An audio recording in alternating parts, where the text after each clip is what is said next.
Complete test analysis होता है। Complete test analysis का मतलब होता है कि बेटा आप देखिएगा ध्यान से कि सर टोटल टाइम आपने कितना लिया, टोटल टाइम टेकन लिख लो, टोटल टाइम टेकन। सर उसके बीच में मतलब होता है ना कि भाई बीच में फ्लक्चुएशंस थी, बीच में आपको chemistry, physics, botany, zoology, transitions में कोई प्रॉब्लम आई, तो वो सब सोचो कि यार मैंने 2 घंटे 3 घंटे जो लगातार बैठा था तो उसमें 1 घंटे के बाद ना मेरा दिमाग ऐसा था कि भाई नहीं होगा। तो वो सब चीजें अपने आप से लिखो कि यार मेरे अंदर टोटल टाइम अगर 2.5 घंटा दिया या 3 घंटा दिया तो उसमें से 2 घंटे के बाद मुझे लग रहा था कि नहीं हो पाएगा। तो आपको अगर ये पता रहे ना कि फ्लक्चुएशंस, ट्रांजिशंस, या बोल सकते हैं कि भाई साहब आपकी जो अपनी क्या बोलते हैं अप्स एंड डाउन्स जो भी एग्जाम हॉल में हो रहे हैं, इनको नोट डाउन करो कि यार मैं पूरा टेस्ट में ऐसा हो रहा है, पूरे टेस्ट में ऐसा हो रहा है। ये कंप्लीट टेस्ट एनालिसिस है। कंप्लीट टेस्ट एनालिसिस में आपके कितने अटेम्प्ट किए, टोटल अटेम्प्टेड कितने मार्क्स रहे, टोटल अटेम्प्टेड कैसा रहा, टोटल अटेम्प्टेड कितने क्वेश्चंस हुए, ठीक है, टोटल अटेम्प्टेड क्वेश्चंस कितने हुए, उनमें से राइट कितने। और राइट में भी 2 टाइप के कि सर राइट में एक मुझे पता था 100% और एक मैंने तुक्का मार के राइट मार लिया, तो बेटा इसको बोलते हैं कंप्लीट एनालिसिस। तुक्का मार के राइट कर लिया, रॉन्ग हुआ तो भैया रॉन्ग कौन कौन से, रॉन्ग में कौन कौन से, तुक्के वाले रॉन्ग हो गए, तुक्के वाले रॉन्ग हो गए, सर मिस्टेक क्या थी, फॉर्मूलाज की मिस्टेक थी, किस टाइप की मिस्टेक्स थी, इस तरह से। और नॉन अटेम्प्टेड क्वेश्चंस को उसके बाद non attempted, total non attempted questions को बेटा अब ये सब्जेक्ट वाइज भी एग्जैक्टली ऐसे ही बना सकते हो। नॉन अटेम्प्टेड क्वेश्चंस अगर आ रहे हैं तो भैया attempted questions, non attempted questions ऐसे बनाओ, तब पता चलेगा कि भाई साहब ये टोटल नॉन अटेम्प्टेड में कौन सा था, क्यों छूटा, क्या रीजंस थे, इसके रीजंस क्या क्या थे, सर क्या रीजंस थे, वो रीजंस कुछ भी हो सकते। तो ये कंप्लीट टेस्ट एनालिसिस है। सेम फॉर आप एक डायरी बना लो, एक नोटबुक बना लो जिसके अंदर आप सब्जेक्ट वाइज सेम चीजें करो, फिजिक्स, केमिस्ट्री, बॉटनी, जूलॉजी। जिसने खुद को भाई साहब देखो, हम बोलते हैं ना दूसरों की गलतियां काउंट करना बेटा आसान है, लेकिन सबसे ज्यादा मुश्किल काम क्या है, खुद के अंदर झांक के देखना। क्योंकि अगर आपने खुद को पता चल जाए ना कि मैं कैसी गलतियां कर रहा हूँ, अब मैं ये नहीं कर रहा हूँ आपकी पर्सनल लाइफ में क्या चल रहा है, लेकिन भैया अगर आप यहाँ पर एग्जाम के लिए बैठ रहे हैं, स्टडी लाइफ की बात करें, स्टूडेंट लाइफ में, तो यहाँ पर आपको अपनी गलतियां पता होनी चाहिए और उन गलतियों को एनालाइज करो। 2 पेज 3 पेज लगाओ, एकदम अच्छे से एनालाइज करो, फिर बताओ कि हाँ यार मैं अगले टेस्ट में, यहाँ पर अपना एक टिप लिखो कि टिप्स फॉर नेक्स्ट टेस्ट, खुद के लिए खुद को रिमार्क्स लिखो। नेक्स्ट टेस्ट देने से पहले ये पूरा पेज पूरा पढ़ो, ठीक है, अपने लिए लिखो कि हाँ यार मुझे ये चीज करनी है। तो ये बेटा होता है कभी कंप्लीट टेस्ट एनालिसिस। ऐसे करते हैं टेस्ट एनालिसिस, थोड़ा टाइम टेकिंग होता है लेकिन ये जरूरी होता है। अभी बेटा सच बता रहा हूं, अगर आपने नहीं किया है, आपको लगता है, तो बेटा ऐसे जाके एक पेज बनाइए जिसमें टोटल करिए। आपको लगता है मेरे शेयर करना है या किसी और शेयर करना, आप इंस्टाग्राम पे एक वो जवाब दे या ना दे कोई फर्क नहीं पड़ता। हो सकता है मेरे पास भी टाइम कमी हो, मैं रिप्लाई दूं ना दूं कोई फर्क नहीं पड़ता। आप एक आदत डाल लो कि सर मैंने ये करूंगा, मैं 1 महीने बाद ही देखूंगा, मुझे पता तो है कि हाँ ये बच्चा, कम से कम एक ऑनेस्टी तो बनी रहेगी। आप अपनी तरफ से कोशिश करो कि यार मैं ये टेस्ट दूंगा, ठीक है, मैं इस तरह की चीजें करूंगा, मुझे पता है कि राइट में कितने राइट हो रहे हैं। अब कुछ लोग तुक्का मार रहे हैं, पूरे पेपर में तुक्का मार दिए और 100 नंबर आ गए केमिस्ट्री में, तो बोलेगा सर मेरा तो सही आ गया।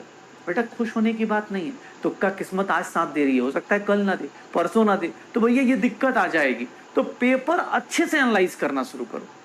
जो लोग भी देखो, तुम्हारे लिए भी 24 आवर्स हैं, टॉपर्स के लिए भी 24 आवर्स हैं, और तुम्हारे 24 आवर्स में से जैसे अब मैं कभी कभी होता है ना मन नहीं करता पढ़ने का, तो भाई जैसे मैं अभी एक रिश्तेदार से जिसको मैं जानता हूँ, उसने मुझे बोला अभी 3 दिन पहले ही बोला कि सर 3 दिन से ना भाई पढ़ाई नहीं हो पा रही मेरे से, कि भैया पढ़ाई नहीं हो पा रही एकदम। मैंने कहा कोई बात नहीं, तुम्हें ऐसा लगता है तो तुम आराम से, तुम्हें बस तुम इतना करना, लेक्चर जरूर करते रहना, पढ़ाई नहीं हो रही कोई दिक्कत नहीं, लेक्चर जरूर करते रहना। कोशिश करो, अगर तुम्हें लग रहा है शाम को मेरे से नहीं हो पा रही पढ़ाई, लेक्चर तो करना ही करना है, वो तो चाहे जो कुछ हो जाए, ठीक है, मन करे ना करे ये ऑप्शन नहीं, लेक्चर तो करना ही करना है 3:30 तक। ये उसके बाद अगर खुद से सेल्फ मोटिवेशन कभी डाउन हो गया है तो बेटा उसके लिए आप चीज़ों को, जैसे आपका जो भी मोटिवेशन हो, चाहे वो कोई टीचर हो सकता है, कोई दोस्त हो सकता है, कोई परिवार हो सकता है, कोई पापा की फैमिली कंडीशंस हो सकती हैं, आप उन सब चीज़ों से रिलेट करो खुद को। एक दिन पूरा टाइम दो, पापा के साथ ही बैठ जाओ, मम्मी के साथ ही बैठ जाओ, बताओ कि मम्मी अगर मैं ना पढ़ूँ, सोचो एक बार कि अगर मैं ना करूँ तो क्या क्या हो सकता है मेरी लाइफ में, और तुम्हें पता चलेगा कि भाई साहब तुम्हारे साथ क्या क्या हो सकता है। तुम अगर ये मान लो ये नीट ना करो, तो एक बार सोच के देखो कि यार मैं नीट ना करूंगा तो क्या कर सकता हूँ, इन्फ्लुएंसर बन सकता हूँ भाई। इन्फ्लुएंसर में अलग भीड़ है, वहाँ पे लाखों में एक आदमी बड़ा बन पा रहा है। हमें लगता होगा ना इन्फ्लुएंसर ये बड़ा है, भैया कितने करोड़ों, 140 करोड़ 150 करोड़ की जनता में भैया लोग यहाँ पर बहुत बड़े इन्फ्लुएंसर बन रहे हैं। तो उनको भी कितने का रेशियो है, सक्सेस रेशियो वहाँ का देख लो, तुम यहाँ का सक्सेस रेशियो देख लो। तुम्हें लगता है कि मैं यूपीएससी कर सकता हूँ, तो यूपीएससी का सक्सेस रेशियो देखो, बट एनालाइज करो। अब तुम्हारा मन नहीं कर रहा ना, तुम पता है क्या करने लगते हो, तुम लोग क्या करने लगते हो, थोड़ा सा कुछ लोगों को बुरा लग सकता है, तुम लोग पता है क्या करने लगते हो, तुम लोग रील देखना शुरू। सर आज पढ़ने का मन नहीं कर रहा था तो यूट्यूब देखना शुरू कर दिया। यही गड़बड़ है, इसको बोलते कामचोरी। ये पढ़ने का मन का बहाना है।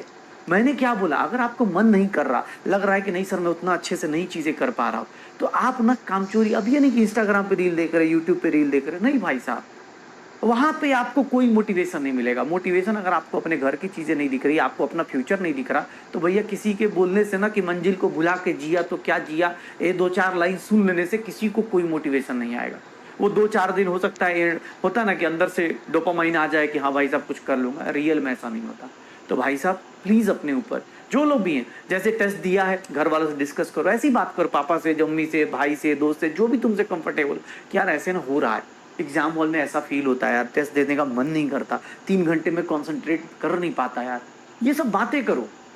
हाँ ठीक है, तो ये चीज थोड़ा सा करो। कभी भी प्लीज, कभी मन ना करे ना तो रील मत खोल लेना यार, रील बर्बाद कर देगा। इंस्टाग्राम 30 सेकंड का जो रील होता है ना भाई, वो कब कहाँ लेके चला जाएगा पता भी नहीं चलने वाला है। तो भाई मन नहीं कर रहा, आप उस चीज को एक्सेप्ट करो, ठीक है यार, जाओ यार, दोस्त से बात करो, मम्मी से बात करो, पापा से बात करो, कभी मम्मी पापा का स्ट्रगल सुन लो, तुम्हें खुद ही मोटिवेशन आ जाएगा। ओके, अब बहुत हो गया टेस्ट एनालिसिस। हमने बोला कि भैया कल पहला टेस्ट है, आप सबसे एक रिक्वेस्ट है, अगर आपने नहीं किया आज एक कॉपी बनाइए, एक टेस्ट की कॉपी बनाइए, एक मिस्टेक कॉपी बनाइए, उसका नाम ही रख दीजिए कि मिस्टेक कॉपी। ये मिस्टेक कॉपी बनाओ कि भाई साहब ये मेरी अपनी गलतियां हैं, ये मिस्टेक कॉपी बनाओ अपनी, और उस पर अपनी गलतियों को लिखो, एनालाइज करो। मान लो किस दिन नहीं पढ़ रहे, हो सकता है तो डेली एनालाइज करो अपनी चीजों को और करके देखो। ओके चलो, तो शुरू करते हैं कहानी को। हम लोग लास्ट क्लास में बेटा रेडॉक्स के हम